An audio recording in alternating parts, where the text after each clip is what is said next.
Comentábamos con el doctor Hanna la situación del drenaje de la capital.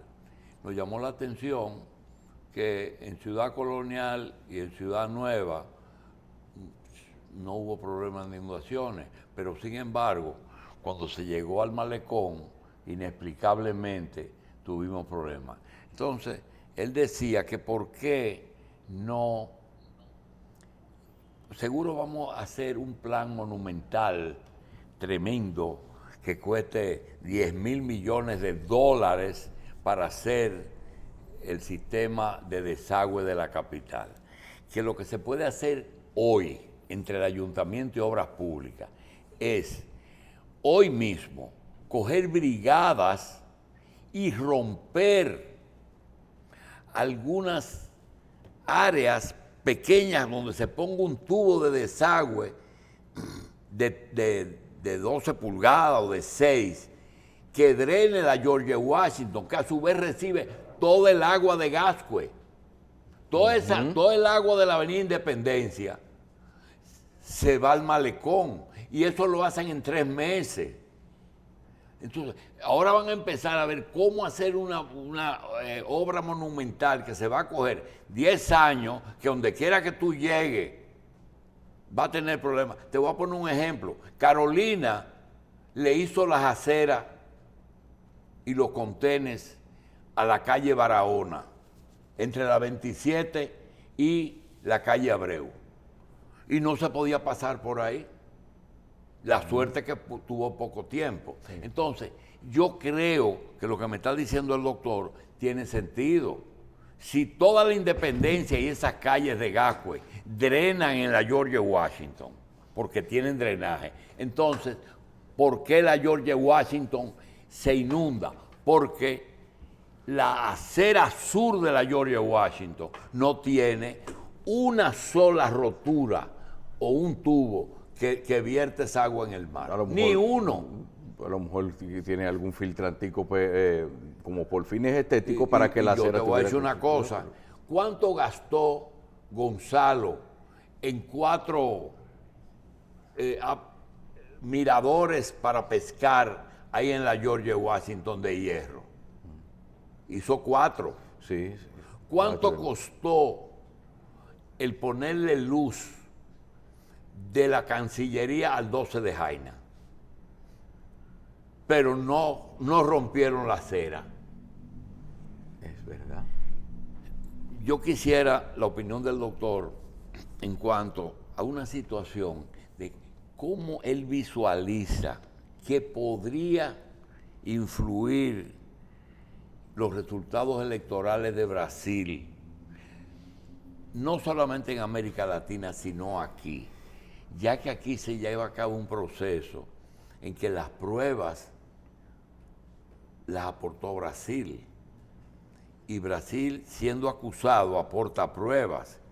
Entonces, hay como un problema de falla de origen, y que ahora mismo, con la vuelta del gobierno de Lula, que por cierto, en un momento allá fue acusado, ¿verdad?, y condenado, y que fue quien visitó República Dominicana y le ofreció financiamiento, y las 2 grandes empresas de Brasil.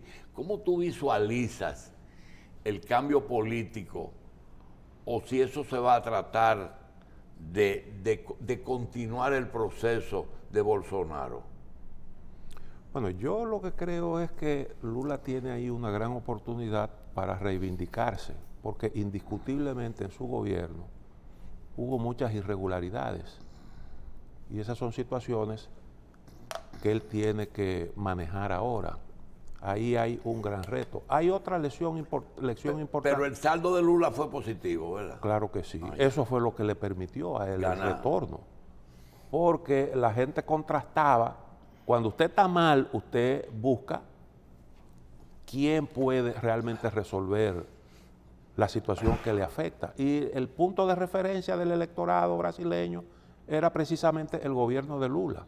¿Por qué? Bueno, porque garantizó movilidad social, implementó una serie de programas sociales Y eso, bueno, pues la gente, sobre todo la gente de abajo, lo valoraba. Se convirtió por eso en el hombre del momento. Sin embargo, fíjese la gran cantidad de votos que consiguió Bolsonaro. Eso tiene también su explicación. Porque no todo el Brasil... Bueno, primero, la campaña contra Lula donde más incidió fue en los sectores medios y la gente más pudiente. Ahí Lula tenía una tasa de rechazo muy, pero muy alta. Y le fue muy, pero muy difícil lograr atraerse a esa gente. Y eso se demuestra por el hecho de que Bolsonaro ganó la mayoría de los estados más poblados y en donde la gente vive mejor. Entonces parece que el nivel de vida de la mitad del pueblo brasileño vivía bien. Lo que pasa es una cosa, hay que ver una serie de factores. Ahí hubo la combinación del uso de los recursos del Estado para una serie de programas, incluso hasta financiamiento de vivienda y todo ese tipo de cosas. Se habla de que se invirtieron más de 3.000 millones de dólares en lo que se llamó un presupuesto oculto. Eso influyó, pero además de eso, fíjese en la posición de Bolsonaro con respecto a la Amazonía. Ese fue otro factor que gravitó, porque Brasil tiene una agroindustria muy poderosa, muy poderosa. La mayor parte de las exportaciones de Brasil son precisamente de productos que vienen de agroindustriales. Y entonces, ahí trabaja mucha gente. Y Lula lo que hizo fue que le dio respaldo a esos grupos, permitiéndole incluso la explotación de nuevas áreas dentro de la Amazonía. Y el financiamiento provino precisamente de esos grupos muy poderosos en Brasil. Y eso también explica el buen desempeño electoral que tuvo. Hay otro fenómeno que habría que realmente estudiar, porque la verdad es que sorprende mucho que un hombre como ese tuviera una votación tan alta. Pero tú tocaste un punto. Quiere decir que el gobernante que cierre la Amazonía electoralmente no le va bien. No. Si la cierra totalmente. Eso tiene su costo político.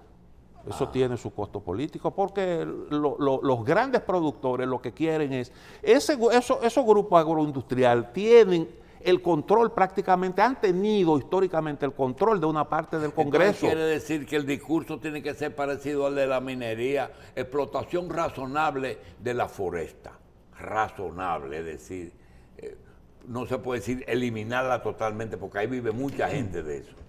Yo le voy a decir, los grupos ambientalistas hacen mucho ruido, sí, pero detrás de todas esas actividades hay mucho poder económico. Hay mucho poder económico. Y eso está demostrado. Estábamos hablando de la silvicultura, doctor, precisamente de cómo aprovechar lo que son áreas comuneras y silvestres para producción de ciertas especies de ganado, incluso de ciertas plantas que pueden florecer también, que pueden dar buenos frutos, aprovechando lo que es el bosque, aprovechando lo que es un terreno que no necesariamente tiene que ser preparado para el cultivo. Esas son de las cosas que se ven. Pregúntale quién es. ¿Sí? A veces uno no interpreta muy bien. Por ejemplo, la posición de Donald Trump con respecto al cambio climático. Dice, pero Donald Trump se está volviendo loco. ¿Cómo usted va a sacar a Estados Unidos de la Convención sobre el Cambio Climático? ¿Y ese disparate de dónde sale?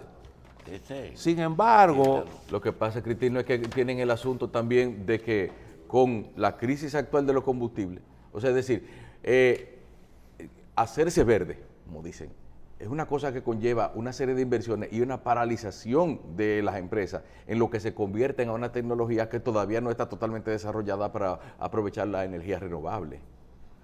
Pero hay sectores de poder en Estados Unidos, los productores de carbón, los productores los que manejan la siderúrgica, todos esos estados del denominado cinturón del óxido, viven precisamente de eso. Y eso es lo que le da esa incidencia política a Donald Trump. En parte se explica por eso. Entonces, esos son factores que hay que sopesar. Porque uno, pero pareciera como que tú vas en contra de la lógica, de la ciencia, y que estás asumiendo posiciones que no son posiciones graciosas, porque hay un montón de grupos fundamentalistas, conservacionistas, que se oponen a eso. Sin embargo, eso tiene su importancia de cara a esos grupos que también tienen intereses importantes. Fíjese cómo está ahora mismo Biden chocando con los petroleros. Bueno, vamos entonces a hacer una pausa, pero antes queremos recordarles que no hay que estar inventando, untándose, como dice por ahí, untándose cualquier cosa.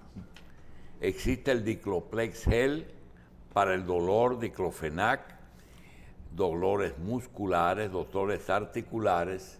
Aquí está Dicloplex Gel en todas las farmacias. Repito, en esas incursiones que hacemos en la Avenida Mella, vemos una cantidad de mesitas con una caterva, como dicen por ahí, de frascos de ungüentos y linimentos que nadie sabe de dónde vienen ni a dónde van. El ungüento y el linimento es por fricción, ¿verdad? Sí, por fricción. Bien, señores. Masajear, untar y frotar no es lo mismo. Una pausa y volvemos en un momentito.